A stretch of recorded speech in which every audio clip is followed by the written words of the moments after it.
우리 오늘 본문의 말씀을 가지고 우리 신앙의 장애물이라는 주제로 우리와 함께 은혜를 나눠보고자 합니다.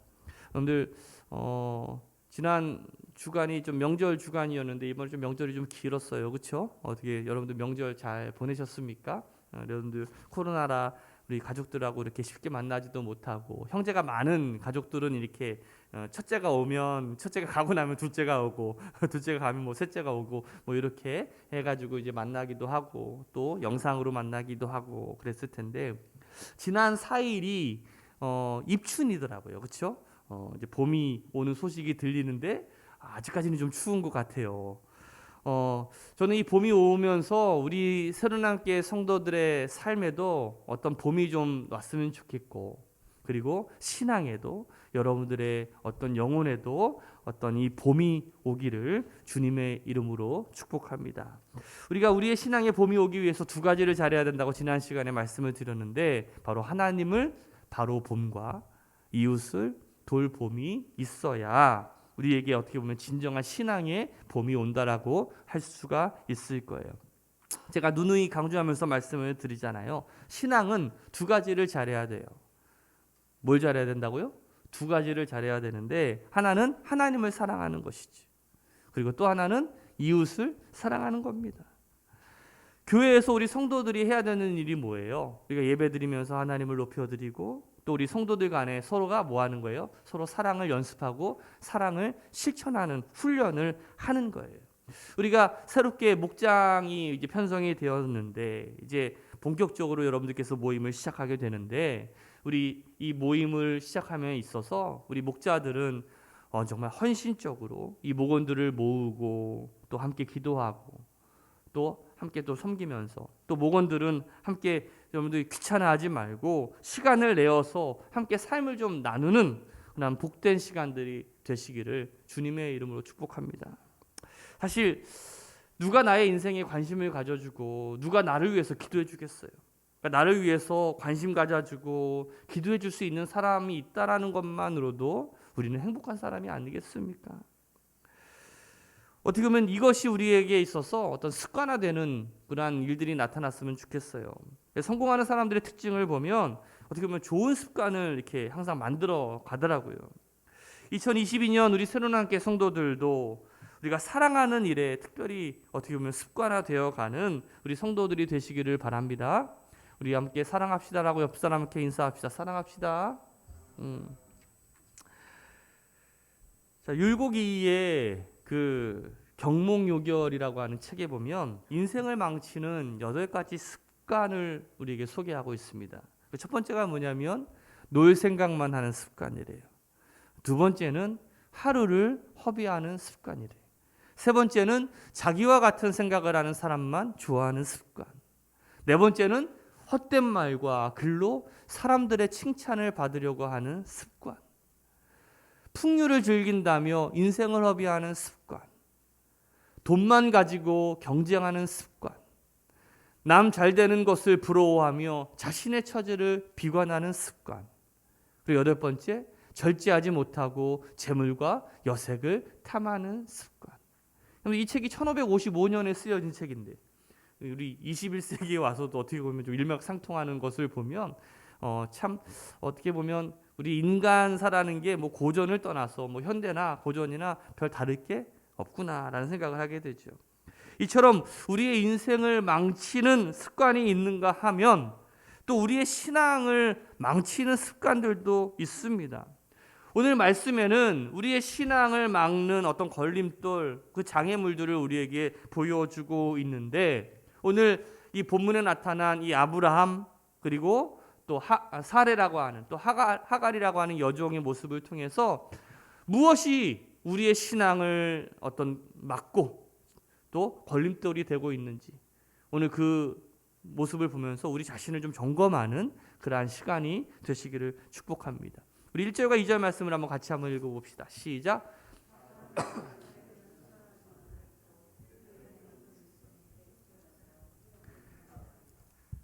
사레가 아브라함에게 이르되 여호와께서 내 출산을 허락하지 아니하셨으니 원하건대 내 여종에게 들어가라. 내가 혹 그로 말미암아 자녀를 얻을까 하노라 하매 아브라함이 사레의 말을 들으니라. 자, 오늘 1절과 2절 말씀을 쭉 한번 읽어보시면 여러분들 어떤 생각이 드세요? 여러분들이 이 성경에 이렇게 뭐랄까 그 장면으로 우리가 신방을 딱 간다라고 했을 때 내가 아브라함의 입장에서 한번 생각을 해보고 또 아내 그 사레의 입장에서도 한번 생각을 해 볼 필요가 있을 것 같아요.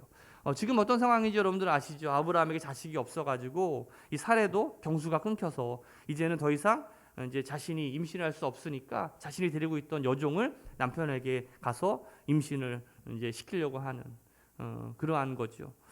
그 장면에 제가 이 설교를 준비하면서 그런 생각을 한번 해봤어요. 이제 제가 결혼한 지 10년이 이제 훌쩍 넘었잖아요.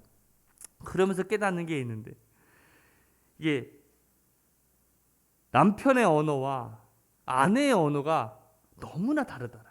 우리 청년들도 이제 앞으로 결혼해서 이제 아마 알게 될 건데 10년이 지나도 알지를 못해요. 우리 남편분들 아내의 말을 그냥 쏙쏙같이 그냥 찰떡같이 다 알아들으세요? 아마 그런 남편은 이 세상에 아마 한 명도 없을 거예요. 제가 결혼 생활하면서 깨닫는 게 있어요. 아내와 충청도 사람에게는 3번은 꼭 물어보자. 3번은 꼭 물어보자. 이 여자의 아니라는 말은 진짜 아닐 수도 있다. 그렇죠? 그 말의 진심이 3번 이상은 물어봐야지 그거를 알 수 있다라는. 결혼 앞두고 있는 청년들 잘 들어야 된다니까. 예를 들어서 아내가 다리 참 밝지 여보? 이 말은 무슨 뜻이에요? 뭐 다리 밝으니까 밖에 나가서 뭐 산책이나 하든지 커피나 한잔 하자 뭐 이런 뜻 아니겠어요? 근데 남편은 오늘이 당연히 보름이지 밝지. 그게 뭐 어때서? 이 남편은 직접 화법을 쓰고 아내는 간접 화법을 쓴다라는 거죠. 그러니까 오늘 이 1절과 2절에서 이 사레가 내가 임신할 수 없으니까 내 여종에게 이제서 자식을 이어가라고 이야기했을 때 아브라함은 뭐라고 얘기해야 되는 거예요? 모범적인 대답은 뭐냐면 아니야, 당신밖에 없어. 자식이 없으면 좀 어때? 당신만으로 행복해. 이렇게 얘기를 해야지. 적어도 3번은 거절을 해야 될 거 아니겠어요. 그렇죠? 그런데 성경은 뭐라고 얘기해요? 성경은 사레의 말을 들으니라 라고 돼 있어. 꼭 이럴 때만 아내 말을 잘 들어. 그렇죠? 그런데 여러분들 이 상황을 우리가 이해할 수 있는 더 중요한 구절이 있어요. 그 다음 구절인 3절의 말씀인데 같이 한번 읽어볼까요? 아브라함의 아내 사레가 그 여종 애굽 사람 하갈을 데려다가 그 남편 아브라함에게 첩으로 준 때는 아브라함이 가나안 땅에 거주한 지 10년 후였더라. 자, 이 10년이라는 것을 굉장히 강조하죠. 사실 이 아브라함이 살고 있던 시대는 오늘 우리가 살고 있는 시대와는 전혀 다른 어떤 가치관과 문화를 가지고 있습니다. 그 당시에 이 가부장적인 사회에서는 이 자식이 출산이라는 것이 굉장히 중요했고 대를 이어간다는 것이 어마어마하게 중요한 일이었죠. 이 창세기 15장에 보면 바로 10년 전의 사건이 나타나 있어요. 어떤 일입니까? 하나님께서 아브라함에게 이렇게 말씀하시는 거예요. 두려워 말라, 내가 너에게 큰 상급이 되리라. 근데 이 아브라함이 얘기하는 거예요. 아니, 저에게 자식이 없습니다. 근데 어떻게 제가 어떻게 보면 뭐 이렇게 하나님께서 주시는 상급을 누릴 수 있겠습니까? 그때 하나님께서 아브라함을 장막에서 이끌어내셔서 하늘을 바라보라고 말씀하셔요. 그러면서 저 별을 네가 셀 수 있는지 세봐라 라고 얘기하죠.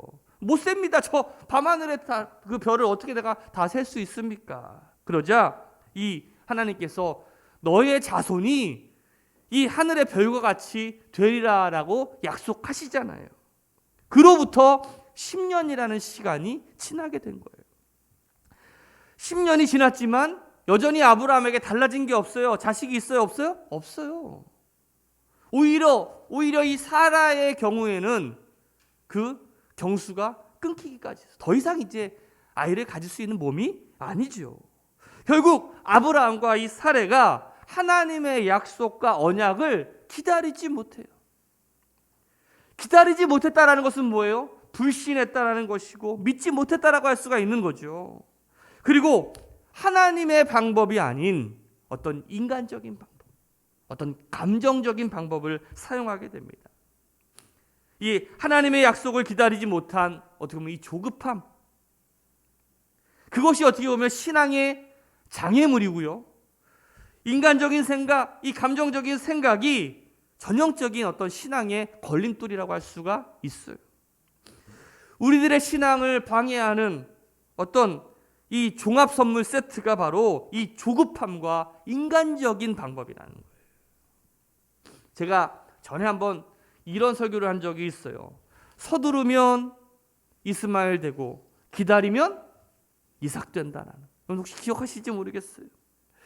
출애굽기 32장에 보면 이스라엘 백성이요, 애굽에서 이제 어떻게 보면 그 삶을 청산하고 이제 출애굽을 하잖아요. 이제 하나님의 백성으로서의 새로운 삶을 이제 새롭게 살기 위해서 하나님께서 모세를 그 시내산으로 부르십니다. 이제 십계명을 주려고. 이제 내가 너희에게 새로운 규범을 줄 테니까 그 법을 가지고 따라 살아라. 그런데 이 모세가 그 자리를 비운 사이에 이스라엘 백성들이 여러분 어떤 짓을 하는지 여러분들 잘 아시잖아요. 어떤 짓을 합니까? 출애굽기 32장 1절을 보면 같이 읽어볼까요? 시작. 백성이 모세가 산에서 내려오미 더딤을 보고 모여 백성이 아론에게 이르러 말하되 일어나라 우리를 위하여 우리를 인도할 신을 만들라. 이 모세 곧 우리를 애굽 땅에서 인도하여 낸 사람은 어찌 되었는지 알지 못함이로라. 뭘 만들어 달래요? 신을 만들어 달래. 지금 모세가 이제 안 보이니까 하나님도 이제 죽었다라고 생각한 거야. 그래서 새롭게 우리를 이끌어낼 신을 만들어 달라는 거죠. 그런데 여러분들 더 놀라운 일은 이 일을 지휘한 사람이 누구예요? 다른 사람도 아니에요. 모세의 측근이었던 아론 아니겠습니까? 아론. 여러분들 왜 이 아론이 이런 결정을 했을까요? 1절에 중요한 단어가 있어요. 뭐예요? 내려옴이 더딤을 보고. 지금 모세가 이제 시내산에 올라간 지 한참이 됐는데도 돌아오지 않으니까 이제 그 상황에 이스라엘 백성들이 이제 부정적인 생각들을 갖기 시작하는 거예요. 모세가 이렇게 늦게 오는 이유가 죽었나 보다. 아니면 우리를 버리고 도망갔나 보다. 별의별 부정적인 생각들이 꼬리에 꼬리를 물어서 온 이스라엘 백성들에게 어떻게 보면 이 부정적인 생각으로 전염되는 어떤 공포 분위기가 조성됐다는 것이죠.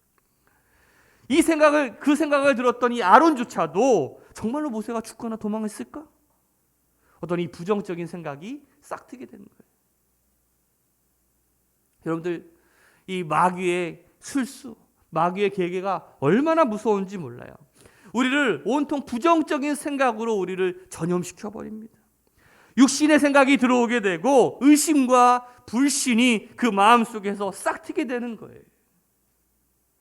로마서 8장 우리 5절 이하의 말씀을 보면 육신을 따르는 자는 육신의 일을, 영을 따르는 자는 영의 일을 생각하나니 육신의 생각은 사망이요 영의 생각은 생명과 평안이니라.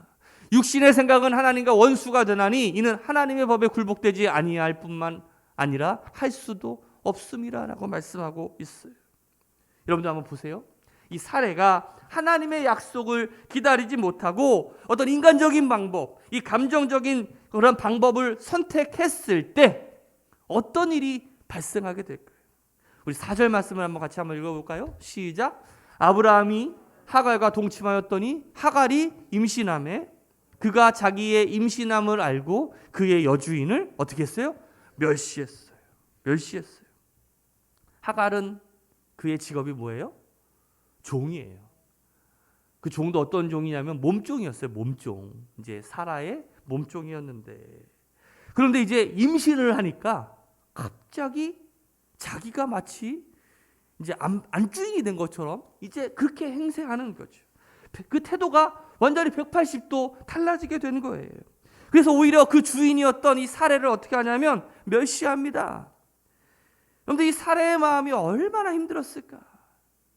여러분들이 사례 입장이었는데 이제 대를 이었어요. 우리 가문의 대를 이어가는데 저 여인의 뱃속에 지금 뭐가 있어? 그 씨가 있는데 그래서 그냥 함부로 하지도 못하고 이제 몸종이었던 게 그냥 지가 주인 행세하면서 막 그냥 아나무인처럼 나오게 되니까 얼마나 열받아. 여러분들 같으면 어떻게 하시겠어요? 여러분들 그 분노를 여러분들 이해하시겠죠? 그 다음에 어떤 일이 일어납니까? 5절을 한번 보세요. 5절을 보니까 자, 아브라함이 사라에게 이르되 내가 받는 모욕은 당신이 받아야 옳도다. 내가 나의 여종을 당신의 품에 두었거늘 그가 자기의 임신함을 알고 나를 멸시하니 당신과 나 사이에 여호와께서 판단하시기를 원하노라. 이 말이 뭐예요? 나 아니면 쟤를 선택하고 갈라서자 뭐 이런 거예요. 아주 그냥 열받아서 그냥 뚜껑 열렸어. 소위 말하면 내가 받는 욕이 지금 당신이 받아야 될 건데 지금 당신 때문에 내가 이 모욕을 당하고 있지 않냐. 이게 사례도 보통은 아니었던 것 같아. 오히려 남편을 원망하고 그 책임을 남편에게 막 전가합니다. 막 바가지를 막 긁는 거야. 근데 여러분들 가만히 생각해 보세요. 이 방법은 누가 생각해낸 거예요? 아브라함이 생각해낸 게 아니야. 사례가 생각해낸 거 아니겠어요? 자기가 하자고 했는데 결국은 자신이 성급하게 감정적으로 인간적인 방법을 사용한 그 결과가 결국 부메랑처럼 자신이 되로 맞는 그러한 일들을 맞이하게 된 거예요. 여러분들이 이 조급함, 어떤 이 인간적인 방법을 사용한 그 결과가 바로 뭡니까? 우리의 신앙이 더 성장하고 진보하기보다는 오히려 걸림돌이 되었다는 거죠. 그 조급함이 우리의 신앙의 장애물이 되었다는 거예요. 그럼 사무엘상 13장에 보면 이스라엘의 초대왕 사울의 이야기가 나옵니다. 사울은 참 준수했다라고 설명이 되어 있어요. 이 사무엘이 이제 이 사울을 기름 부어서 이스라엘의 초대왕으로 이제 세웠는데 문제가 생겼네. 어떤 문제였냐면 그 이웃에 있었던 이 블레셋이 이스라엘을 쳐들어오게 된 거예요. 이제 전쟁을 해야 되고 전투를 이제 앞두고 있는 상황에 오히려 사울이 하나님께 책망받는 장면이 나옵니다. 여러분들 왜 사울이 하나님께 책망을 들어요? 사무엘에게 왜 책망을 듣습니까? 조급했기 때문에 그래요. 성급했기 때문에 그래요. 우리 사무엘상 13장 8절과 9절 말씀 읽어봅시다. 시작. 이레 동안을 기다렸으나 사무엘이 길갈로 오지 아니하매 백성이 사울에게서 흩어지는지라. 사울이 이르되 번제와 화목제물을 이리로 가져오라 하여 번제를 드렸더니. 자, 지금 블레셋 군대들이 하나 둘씩 이제 모여들기 시작하는 거예요. 이걸 가만히 두면 이제 대규모의 군대가 될 것 같으니까 사울의 입장에서는 더 많은 군사들이 모이기 전에 빨리 가서 저들을 쳐야 되겠다라는 생각이 들었어요. 그런데 지금 이제 출정에 앞서가지고 먼저 하나님께 제사를 드리고 출정을 해야 되는데 사무엘이 오질 않는 거예요. 그러니까 어떻게 합니까? 자기가 직접 제사를, 예배를 인도하고 전쟁에 나가게 되는 거죠. 그런데 여기서 중요한 게 있어요. 중요한 우리 신앙의 원리가 있어요. 여러분들 이스라엘의 전투는 어떤 인간의 전술이나 그들이 가지고 있는 무기에 의존하는 것이 아니라 하나님께, 하나님의 명령에 순종하며 나아가는 방식입니다. 그렇기 때문에 전쟁 전에 반드시 제사와 예배를 하고 나가는 것이 그들의 방법이고 그들의 룰이었어요. 그런데 이 제사를 드릴 수 있는 권한이 누구에게만 있어요? 제사장인 그 사무엘에게만 있는 거예요. 그런데 지금 그 사울이 여러분들 그것을 모르고 있었을까요? 아니요. 알고 있었어요. 알고 있었지만 이 블레셋 군대의 규모에 그냥 스스로 두려워서 그들이 전력이 더 커지기 전에 빨리 전투를 하고자 하는 그 조급함 때문에 그 사무엘을 기다리지 못하고 자기가 직접 어떻게 해요? 제사를 드리고 예배를 드려버리는 거예요. 물론 인간적인 생각으로는 우리가 이해가 되지요. 하지만 그것은 하나님의 방법이 아니었다라는 거예요. 이 조급함, 하나님의 말씀을 건너뛰고 자신의 생각과 상황에 따라 자기 마음대로 한다라는 그런 마음 아니겠어요? 사랑하는 우리 새로운학교 성도 여러분들, 신앙의 기본은요, 인내하고 기다리는 거예요. 그리고 순종하는 거예요. 오늘 본문에 나와 있는 이 아브라함, 엄밀히 말하면 아브라함이 되기 전에 아브람이죠. 다시 아직 아브라함이 되기 전에 어떻게 보면 훈련받는 과정 중에 있는지도 몰라요. 그 본토 아비집을 떠나서 하나님께서 가라라고 명령하신 그 땅을 향해서 가는 가운데 하나님의 사람으로 어떻게 보면 변하는 그런 과정 중에 있는지도 몰라요. 모세도 마찬가지였죠. 모세도 여러분들 40년간 이집트의 왕자로 있었을 때 하나님께 쓰임받지 못했어요. 40년간 그 미디안 광야에 들어가서 철저하게 하나님께 순종하고 하나님의 음성을 듣는 방법을 배운 후에야 그 이후에 이스라엘을 이끄는 그런 지도자로 영웅으로 바뀌게 된 거 아니겠습니까? 근데 우리도 해봤잖아요. 우리들의 삶에서도 한번 해봤잖아요. 조급하고 좀 성급하게 저질렀다가 얼마나 큰 낭패를 보고 얼마나 많은 손해를 봤습니까? 내가 하는 게 가장 빠른 것 같지만 가장 늦는 거 아니겠어요? 가만히 생각을 해보면 여파가 많아. 손도 많이 가고 나이스하지를 못해요. 그렇죠? 신앙은 나의 타이밍에 하나님을 맞추는 것이 아니라 하나님의 타이밍에 누구를 맞추는 거예요? 나를 맞추는 거예요. 알기는 잘 알아요. 그렇죠? 기가 막히게 잘 알아. 그런데 우리들의 모습은 어때요? 어느 한국의 기업가가 바쁜 일정으로 급하게 중요한 회의에 이제 참여하기 위해서 이제 미국으로 갔어요. 뉴욕에 이제 공항에 도착하자마자 택시를 타고 이렇게 막 소리를 지릅니다. 빨리 갑시다. 늦었습니다. 중요한 회의가 있는데 빨리 가야 됩니다. 그러자 갑자기 기사가 정신없이 갑자기 그냥 출발을 하면서 팍 빨리 출발을 해버렸어요. 한참을 가고 있는데 이 사장이 묻습니다. 언제쯤 도착합니까? 이렇게 묻는 거예요. 그러자 기사가 이렇게 얘기합니다. 빨리만 가시자고 했지 어디로 가시자고는 얘기 안 했습니다. 여러분들 외국 사람이 한국에 와서 제일 먼저 배우는 단어가 뭔지 아세요?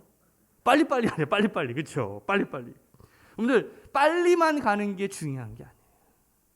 신앙은 속도가 아니라 방향이다. 알기는 잘 알아요. 우리가. 진짜 알기는 잘 알아요.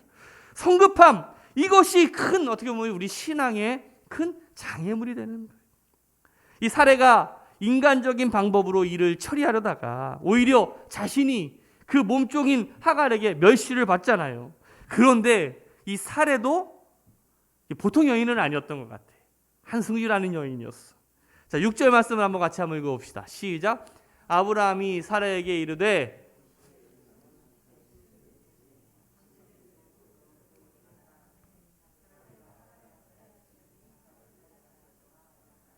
자, 지금 아브라함에게 이제 선전포고 하잖아요. 그냥 우리 갈라설지 않지 네가 결정해라. 그냥 난 더 이상 못 살겠다. 그냥 막 그러니까 이 아브라함이 막 사례 편을 들어요. 그러니까 어떻게 합니까? 사례가 그래 내가 그동안 당했던 이 멸시 그 모든 모욕 그냥 내가 다 갚아주리라 하면서 학대를 했대. 학대. 어떤 학대를 했을까? 궁금하기는 한데 그 학대를 견디지 못해서 하갈이 어떻게 합니까? 도망쳤어요. 광야로 막 도망쳐서 얼마나 여러분들 가만히 기고만장했다가 자기가 뭔지도 모른 채 그냥 기고만장했다가 갑자기 하루아침에 쫓겨나가지고 광야에 가니까 그 신세가 얼마나 처량할까요? 이 하갈이 광야에서 절규합니다. 절규해요. 그때 하나님께서 하갈의 절규를 외면하지 아니하시고 그 하갈에게 하나님께서 하나님의 사자를 보내시죠. 그러면서 이렇게 말씀하시는 거예요. 우리 7절부터 9절까지의 말씀이에요. 같이 한번 읽어봅시다. 시작. 여호와의 사자가 광야의 샘물 곁 곧 술길 샘 곁에서 그를 만나 이르되 사레의 여종 하갈아 내가 어디서 왔으며 어디로 가느냐. 그가 이르되 나는 내 여주인 사레를 피하여 도망하나이다. 여호와의 사자가 그에게 이르되 내 여주인에게로 돌아가서 그 수하에 복종하라 라고 말씀하고 있어. 9절 말씀 한번 다시 한번 볼까요? 여호와의 사자가 그에게 이르되 너 내 여주인에게로 돌아가서 뭐하래요? 복종하라 라고 말씀하고 있는 거예요. 가만히 보면 이 하갈은 하나님께서 선택한 그 믿음의 어떻게 보면 아버지, 어머니에 있는 그 가정에 속해 있는 사람입니다. 그렇다면 자신이 주인이었던 이 사레의 마음을 어떻게 해요? 오히려 더 이해하고 또 오히려 위로하면서 그렇게 조심했어야 되는데 이 하갈은 그렇게 하지 못했죠. 결국 이 불순종한 이 하갈에게 하나님께서 이렇게 말씀하시는 거예요. 다시 돌아가서 복종하라. 다시 돌아가서 너 주인에게 순종하라라고 말씀하고 있는 거예요. 어떻게 보면 이 불순종이라는 것이 우리의 신앙을 어떻게 보면 방해하는, 저해하는 장애물이라고 할 수가 있을 텐데, 여러분들 구약에 보면 그 여리고성이 있습니다. 어떻게 보면 요새처럼 뭐 만리장성 같이 그냥 어마어마한 요새처럼 묘사가 되어 있죠. 그런데 그 여리고성이 무너져요. 그 무너지는 장면을 여러분들 생각해 볼 때 얼마나 멋집니까? 그렇죠? 이스라엘 백성들이 한 일도 없어요. 그냥 하루에 한 바퀴씩 마지막에만 좀 여러 바퀴 돌다가 소리를 외치니까 그냥 우르르르 그냥 여리고성이 무너지는 거예요. 얼마나 장관입니까? 하나님의 기적과 하나님의 역사죠. 그 여세를 몰아서 그 옆에 있는 작은 아이성이라고 하는 거. 그 아이성을 넘어뜨리려고 하는데 예상외로 그 아이성에 큰 패배를 하게 된 거예요. 왜 패배했습니까?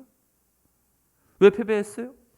그 여리고성을 점령했을 때 그 아간이라고 하는 사람이 하나님의 말씀에 불순종하며 그 얼마를 자기 몫으로 뒷돈을 챙기게 됩니다.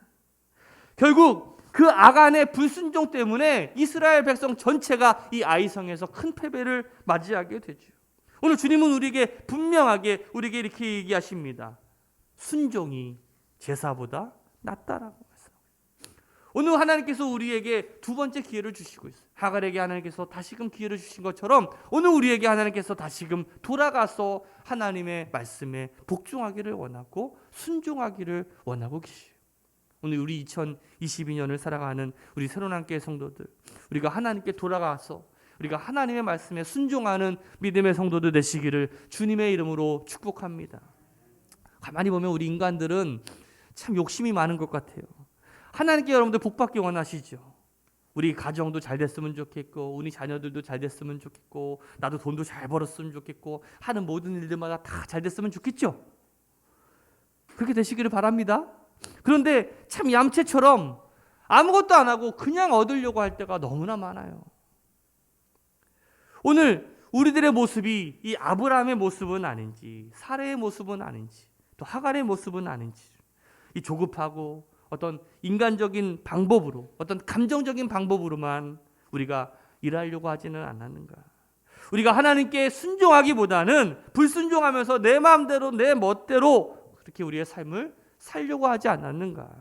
그러면서도 우리가 복을 받기를 원하고 풍성한 삶을 살기를 원했던 어떤 우리들의 무지, 어떤 이기심을 우리가 함께 돌아봤으면 좋겠어요. 여러분들 신앙은요 하루아침에 이루어지는 것이 아닙니다. 우리가 하나님께 방향을 맞추고 우리가 기다리고 인내하며 순종하는 훈련을 통해서 우리에게 얻어진다라는 사실이죠. 우리 모두 결국 우리가 아브라함이 이루어낸 그 축복을 우리도 함께 누렸으면 좋겠어요.